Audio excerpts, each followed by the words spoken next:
Hello, everyone. If I yawn, I apologize. I went to bed kind of late last night, and then I woke up fairly early this morning, but that's fine. So we're gonna get into this. We're gonna see what the wisdom of Lord Ganesha has for us for the second day of 2020 wrap-up season. 2020 wrap-up season. Who is this? Divine support. Oh, that's interesting. Oh, I just felt glad to look at that. Oh, divine support with childlike expression. Okay. That's the stuff that's going to be like divinely supported. Embrace and childlike expression. Okay, we saw embrace yesterday. There we go. I think embrace is at the bottom of the deck now. Generosity and embrace. Yeah. Generosity is number 10, 10 and 11. Oh, I just got so hungry. What time is it? It's time to eat.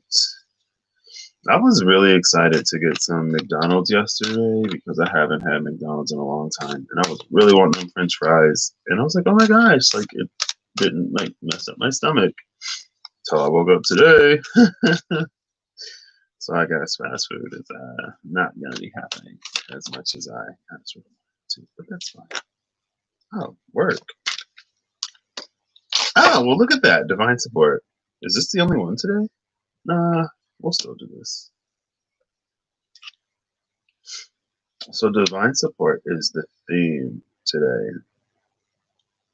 which I love. I was like, oh, I felt led to look at this for some reason. I don't know why. And then it came, oh my gosh, I like reading cards sometimes. A lot of time, honestly. But it's moments like this that, okay, let me calm down. Let me get serious. You know how they say that the Lord helps those who help themselves? I feel like there is some truth to that, but it's not people who help themselves in a selfish way. It's people who help themselves in a way of like people who put actions behind the things that they want. And not just like any kind of old action, who put aligned actions behind the things that they want and who have that perseverance and who continue until they get it. Now, this is number 48. 48 is a 12. Om is a powerful tool for bringing focus and awareness to the deeper meaning of life. Ganesha is strongly connected to the mystical syllable Om. The sacred Om is the most important universal symbol of the divine presence in Hinduism. It is held to be the cosmic sound which was generated when the world first came into existence. The written form of this divine symbol, when reversed, gives the flawless outline of Ganesha. The use of the Om sound is one way to help you connect to the divine support available to you now. Ganesha is ready to share his wisdom, knowledge, and guidance that is innate within his being. You now have the opportunity to cultivate a closer relationship with Ganesha or with any ascended master or divine being that resonates with you. Drawing on divine support facilitates a greater connection to your divine voice, which can be a source of inspiration and great wisdom in times of uncertainty or challenge. Ganesha's desire is to assist you on your life path. Know that he is guiding you away from fear, distress, and anguish, and towards the light and love at the center of your being. The same light and love which resonates through the vast universe and which is contained within the universal sound of Om. Consider chanting this tone or listening to a recording of Om to bring about the energetic shift that is needed at this time. I love that last line, bringing about the energetic shift that is needed at this time. Oh, I feel like I should get that bell real quick. I'm gonna get the bell. I'm gonna do an Om, and I'm gonna hit the bell. Ooh, ooh, ooh. Clang, clang, clang goes the trolley.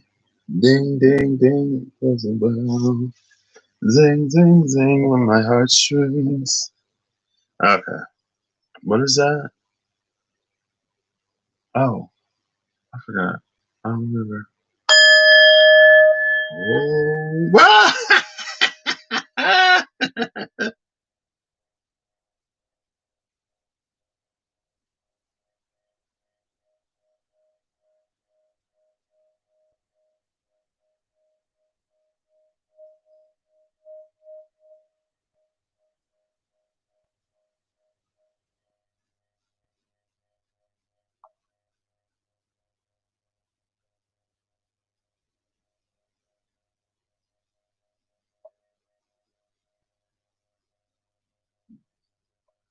Oh, I was trying to bring it to the top of the bowl, but it didn't come up. Oh.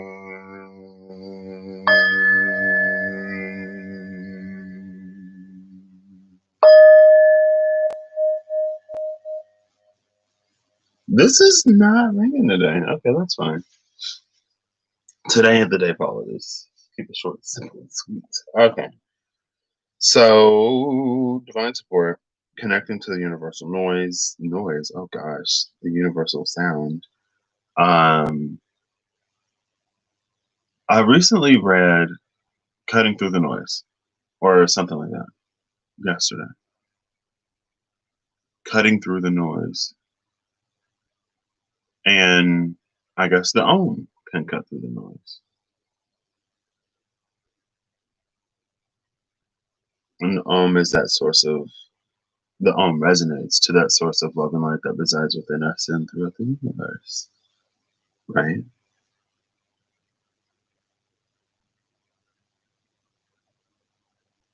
Okay. That's just the groundwork. So we'll build off of that as we go.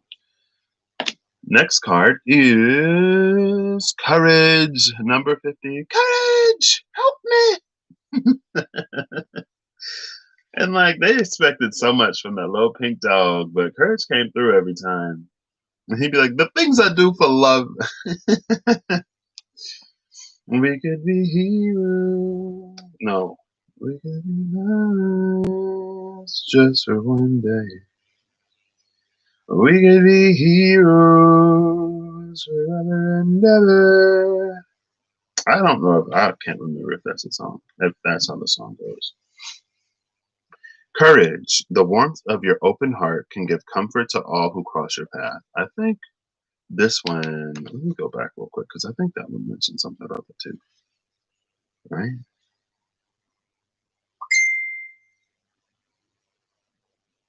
Maybe not. Maybe not.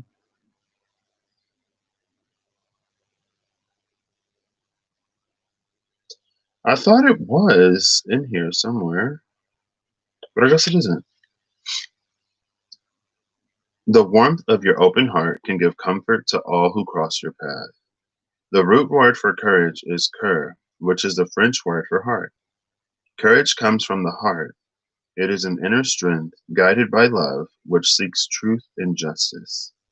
When you have the courage to be true to yourself, you start to feel empowered to act and live in ways true to your own soul without any illusion. Ganesha is urging you to let down your guard and stop wearing a mask. Begin to have more respect for yourself as well as for others. Beware of making harsh judgments about yourself and others. When you come from the heart, you will find that you relate better to others. Your innate gifts will be available to shine through, will be able to shine through. You are capable of leadership, achievement, and inspiring others to succeed through your own success. When you draw this card, it is a sign that your ability to cooperate and thrive in peer ventures with like minded individuals is heightened.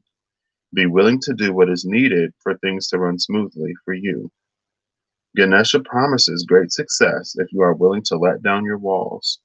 He is pictured here on the powerful lion, inherited from his mother Parvati.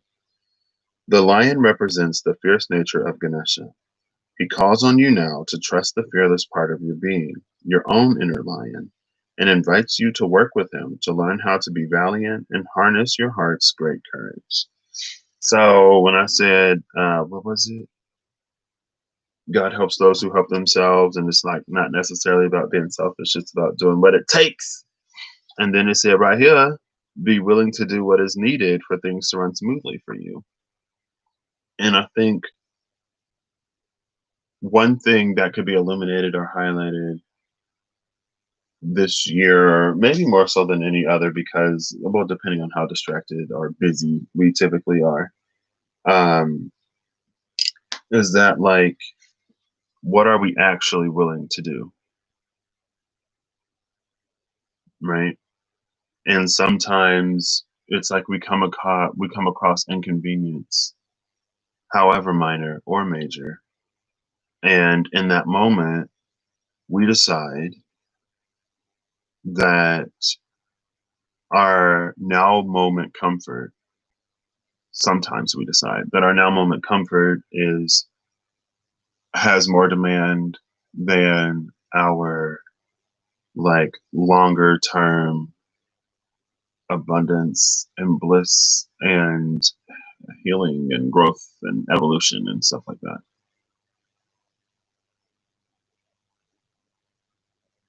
And I feel like in some ways it's kind of,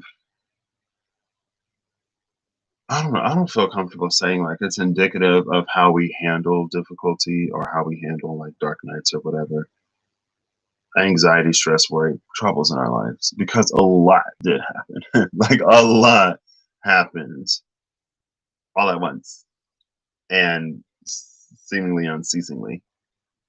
But it's like depending on how you handled this year and the different circumstances and situations that came up this year is probably indicative of how you handle things in your like day-to-day life, or how you've handled things from the past, how you handle things that you're not comfortable with.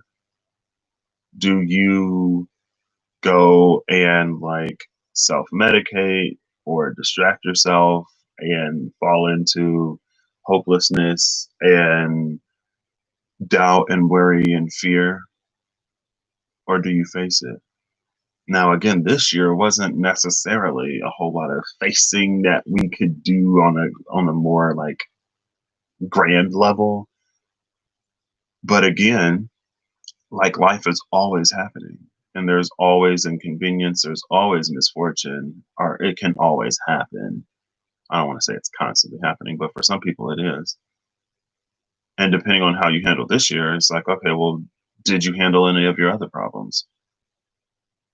Because, the virus could be taken care of at any minute. All of a sudden, I don't know. It's like it's just not spreading anymore, or we've effectively discovered a way to treat it so it's not as bothersome as it was before when we didn't know what was up. And then it's like, with precautionary measures, it's like, goodness. And I think a lot of us, maybe some of us all the way through, but I think a lot of us hold these mindsets of like, oh, I'll take my chances until you get it, until you get it bad, until you're fighting for your life. And then it's like, was it worth it? Well, for some people, maybe it still was. For some people, maybe it wasn't. And if it wasn't, then it's like, okay, so do you like legitimately feel like you'd rather take your chances? Or is it just like, I don't want to be inconvenienced. I want to get back to everything that was without doing anything to ensure that, like, maybe when I get there, I stay there or anything like that. I think something in this year has the ability to highlight and illuminate to you things that you do that are like different ways in which you don't handle the lower side of the scale of life well. And moving forward with the same approach of ignoring and not solving your problems or like whatever may not necessarily be too beneficial. Also, on the other side, I feel like since this year has been this year, there are a lot of things that it's like maybe we wanted, but we never gave ourselves permission to do because we like the life that we had was so stable, even if it wasn't great. And so with this courage and with divine support, it's like maybe finally taking the chance on yourself and your happiness to do what it is that you actually want to do and to do what it is that you actually feel led to do. And like, because it's very much so that, like, in movies and TV and maybe real life, when, yeah, because, bucket lists are a thing. It's like when we know that our time is about to expire, then we go and we do all of the things that we actually wanted to do or that we've always wanted to do or that we couldn't do for this reason or that reason. We have the courage to say something to somebody, to, I don't know, like sometimes you just like tell your boss off or whatever. And I feel like this part of this is like having the courage to do that, but not from a place of like the world is falling apart, but it's having the courage to do that from a place of like, I am setting my world right. I am setting the foundation and the framework, laying the bricks that becomes the road to the place where I want to go myself without that feeling of like not having anything to lose. Because I feel like it's a beginning to be a recognition that like we have everything to gain, but we only gain that from these self-connected spaces and from these healed spaces where the things that it's like where we're not like our kryptonite isn't our kryptonite anymore, basically. Next card is relaxation, number 49, 48, 49, and 50. These are the last three cards in this book, by the way. 50 courage, 49 relaxation, 48 divine support. Like these are the last three cards in this. And maybe that's why divine support is also coming out, because it's this like anything that the divine could do to assist us, the divine has already done to assist us or is doing to assist us. And again, with this courage, it's like the rest is on us to do. So if you've had the courage to do, say, start, begin, close, whatever you needed to do, say, start, begin, or close, then I think you're going to be on the relaxation side of this, where it's being receptive to to receiving all of it. And sometimes when we receive a certain amount, or when we really begin to receive, it can be a little triggering in that, like, whatever sort of self-doubt or insecurity or however we sort of view and value and validate ourselves can be questioned. And so I would say that that's something to watch out for, or not watch out for, but to be aware of, right? That you are worthy and deserving of all of this. Relaxation is important for your health, mood, relationships, and overall well-being. It is easy to become entangled in anxiety, worry, stress, and paralyzed thinking. Your day-to-day life may be filled with a multitude of stresses that affect your thoughts and cause you to feel disconnected with the truth of your being. I love that these are all about like connecting to the center of you. Dedicating time to relaxation provides a solid foundation to assist you to be able to live a more balanced, less stressed life. The importance of respite can help to alleviate tension and other health concerns. Indulge in a spiritual bath, adding essential oils and sea salt to the water, lighting candles, burning some incense, and if possible, utilizing clear quartz and rose quartz crystals to intensify the healing nature of the experience. Use this time to get centered and balanced. Practicing deep breathing techniques can also bring about calm and peace. Remember to take a deep breath before you act impulsively on your thoughts as this will bring fresh oxygen to your body and relieve anxiety. Affirmations are another great tool to help you relax and grow in body, mind, and spirit. As you repeat positive, life affirming statements about yourself, you'll notice powerful manifestations of your affirmations in your life. Ask Ganesha for guidance on your spiritual course towards expansion and illumination, and trust that you can now relax and enjoy the journey. So, for me personally, relaxation is what I've been trying to more consciously do. And it's interesting because relaxation kind of sort of in the past was like my default. But since I've had to do so much in the past few weeks, in the past like month and a half or so, um,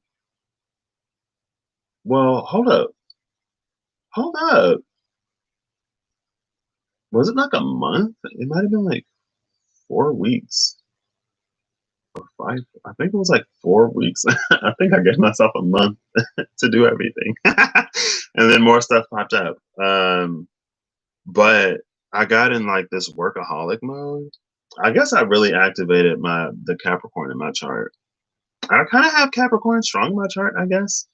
I have Capricorn cusping my ninth and 10th houses, and then my Uranus and Neptune are in Capricorn. And I'm a Pisces, so Neptune is one of my ruling planets. My ruling planets square each other. I have one in Libra and one in Capricorn. Anyway, but now it's like I'm just used to doing so much that I kind of sort of like need to relax and not feel so bad. Like if I want to take a nap in the middle of the day, I'm probably going to take a nap today. But another thing with this is it's like whether you're in the relaxation part of it, whether you are in the courage part of it, like meditation is the answer to both. Meditation being any practice that connects us to the truth of who we are, to the core of who we are, to that universal love like existence within us that is a piece and fraction of that which exists within all of us and flows between everything.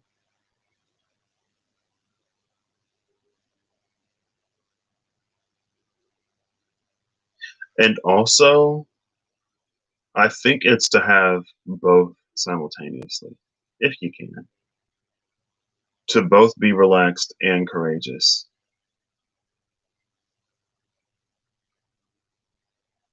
And that's what's ultimately supported. Because it is like there is this part where we need to be active and we need to do what it is that we need to do, but also this part where it's like we're not forcing it, we're flowing with it, we're open and receptive, because depending on the experience that you're co-creating with source, the world around you, and others, it's like once you do your part, like that's all you can do. And so you have to have the courage to do that, but then be connected enough to relax and in that energy of relaxation to the point where it's like you let it go to whoever needs to do whatever they need to do. Micromanaging probably isn't great, but I mean, honestly, it's a process. It's something that we learn at the same time. So, like, I wouldn't be extremely like stressed out about like, oh my gosh, like I'm not relaxed enough, or oh, like I need to do more, do more, do more. Some things we need to do, some things we don't need to do. It's about learning the balance and practicing that balance. And the more we practice it, the more it's shown to us. So let's get into this. Let's see what's at the bottom of the deck. Bottom of the deck is healing, number 36. So we have a 9 sitting on top of this. What is this? This is a 5. Oh, this is a 5, 50, LOL. This is a 3, 12. This is a 4. Oh, that's a 13. Okay. I'm curious about a Ophiuchus Loki. I think I've already talked about this. This doesn't necessarily fit in this video, but I think Ophiuchus is ruled by the moon, and it makes sense because Cancer is motherly energy, and Ophiuchus is also motherly energy, and Ophiuchus is probably the dark side of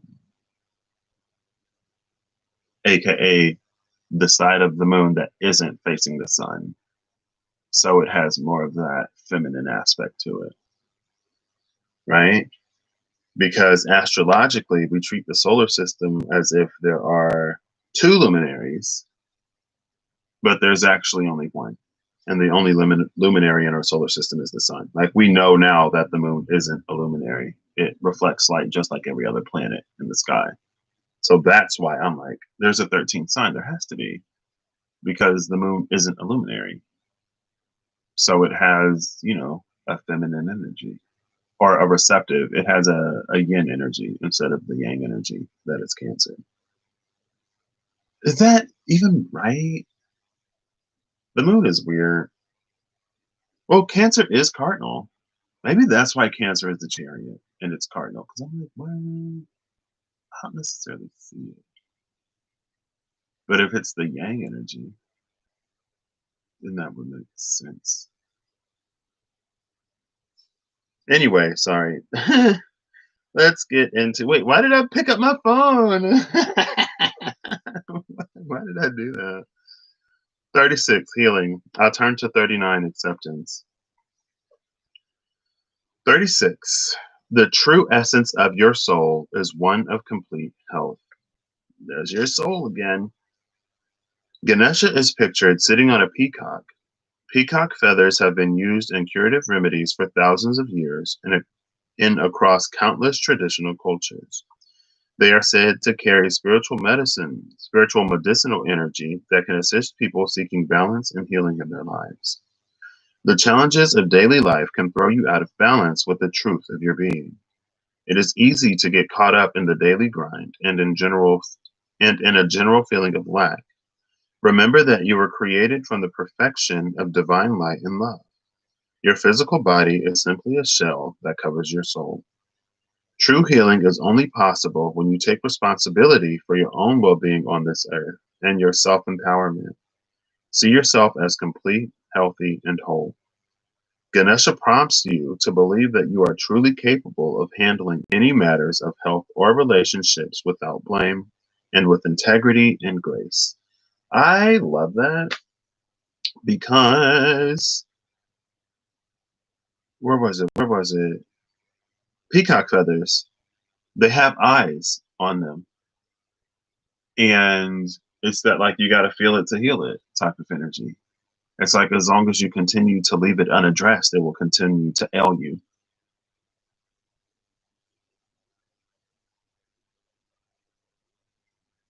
And then with courage, again, it's like, as long as we're doing what we need to do, as long as we are engaging with the things that we need to engage with, seeing the things that are being illuminated and highlighted to us instead of diverting our eyes and our gaze from them, and also taking moments to relax and to not be so basically stressed all the time,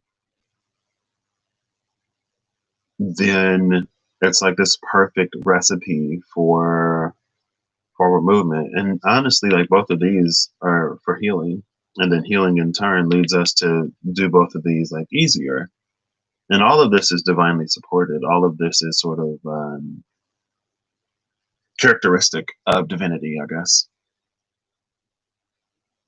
And that's what I got. So I hope you have a good whatever whenever you see this, and I hope you're acting in alignment to make it even better. We got a few days left in 2020. So, well, why wait until the new year? Be courageous.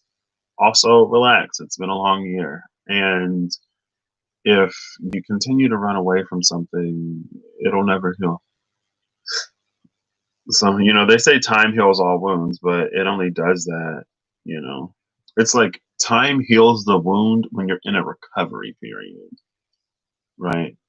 It's like, oh, like, you're going to be recovering for 6 weeks. And after 6 weeks of recovery, then your body has, you know, uh, bridged, mended, patched up, gotten rid of anything that was unnecessary or what needed to be done. Like, your body is working in that time to replace it. It isn't just time, it's still work.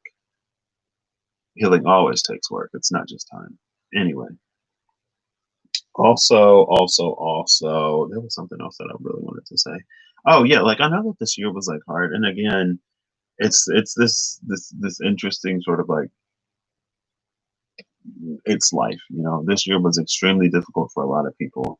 And it's not for us to be down on ourselves about like the things that we didn't do when like our biggest concern was just surviving and making it to the next day and keeping ourselves as sane and in the game as possible.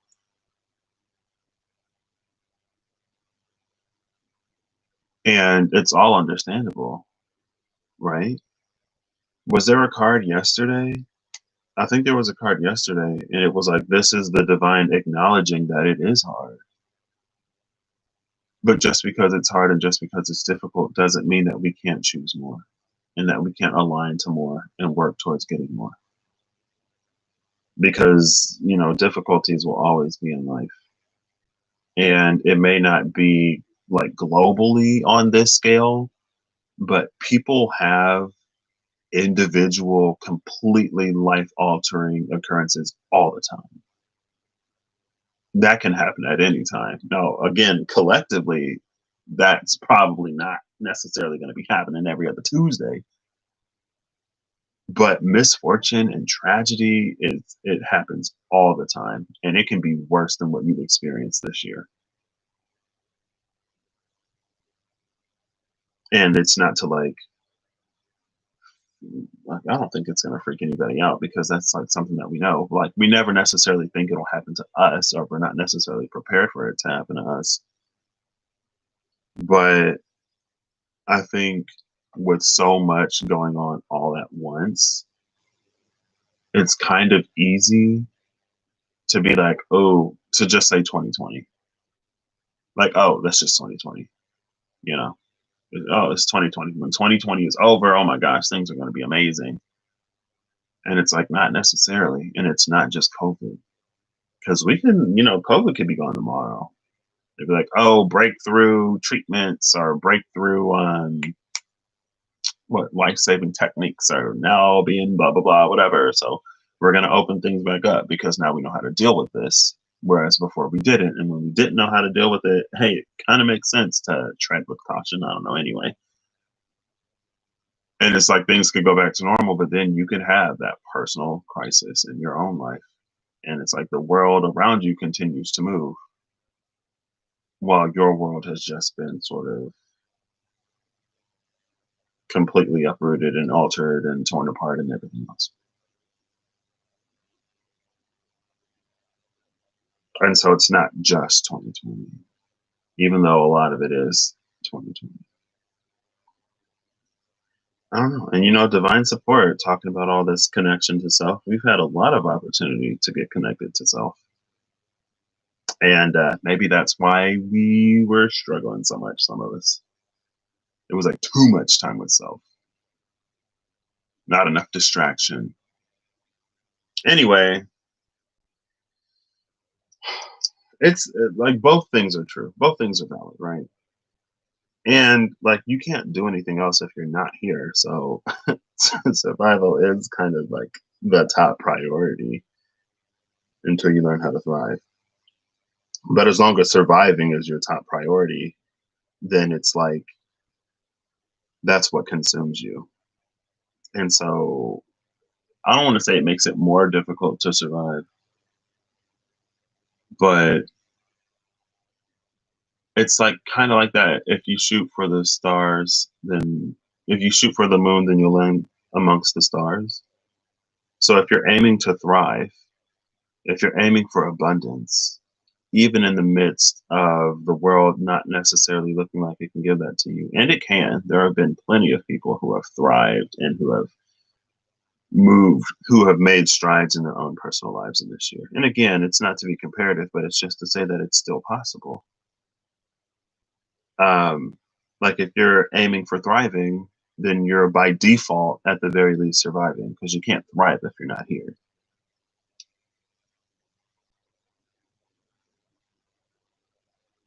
So anyway, 2020 it was difficult, but in these last few days, if we can, let's take some of the lessons out of it so that as we move forward, we can do so using this experience to at least better us in some way.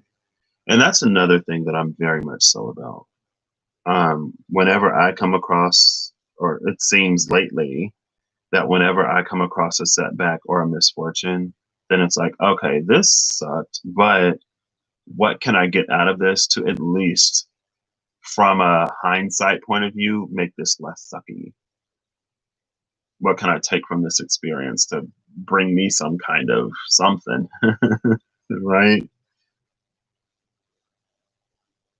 And sometimes that's kind of sort of all we really need, because that may be the gem that we kind of sort of dig up and uncover. Like that diamond in the rough is like, if you never pull it out of the rough and you don't polish it, then you never know it was there. And you just leave that diamond there. Anyway, that hard carbon. I'll catch y'all later, probably tomorrow, for day wrap up number 3. Bye.